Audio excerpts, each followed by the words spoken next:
So with the mid-engine Corvette, when we were talking about designing the interior, we wanted to create an experience that was unlike anything else you'd ever been in. Corvette's always had this very driver-centric interior.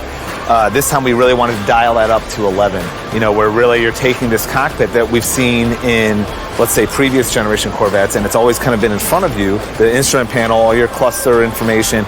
And this time now we're actually literally wrapping it around you. I mean, the forms are literally wrapped around you like a jet cockpit. You really feel like, again, like you're in a fighter jet here, your own private cockpit here.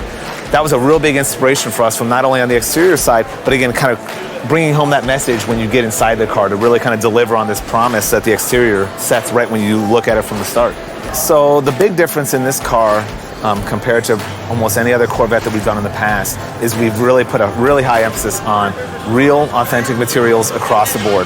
No more plastics, no more faux materials in here. If it's leather, it's leather. If it's carbon fiber, it's carbon fiber. If it's metal, it's metal. We started that from the ground up. Like, how do we make sure we design these interfaces so that we are making sure we're calling these things out as a premium material from the very beginning? Like, the door pulls are a really simple area that you think about. You interact with that every single time you get in or out of the car to close the door.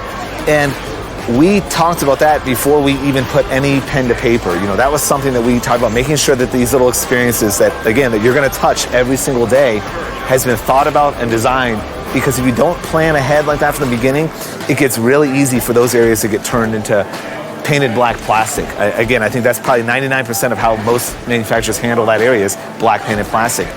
That was something that we knew that, again, the customer is going to touch every single time they get in the car, and we want to make sure that that experience is, again, kind of reinforcing this whole idea that everything has been thought about, designed, real materials across the board.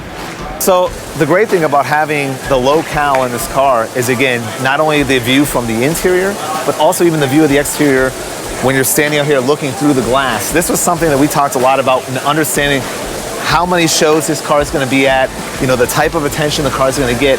And when you're looking at the exterior, you actually see quite a bit of the interior through the front windshield here. So we actually would hold design reviews and talk a lot about what does this thing look like, even from an interior perspective, through the windshield, because we want to make sure that even from the outside, you were looking at it going, this thing looks like nothing I've ever seen before. I got to get inside of it. I got to feel like what this experience is. For us, it was really important because, again, this is something and a view that you're going to see the interior quite a bit whenever you walk up to the car. And we wanted to make sure, again, that we're holding up our end of the bargain to the exterior. There's so much excitement on the exterior. We want to make sure the interior has just as much, if not more, to make you want to climb on in and pilot this thing.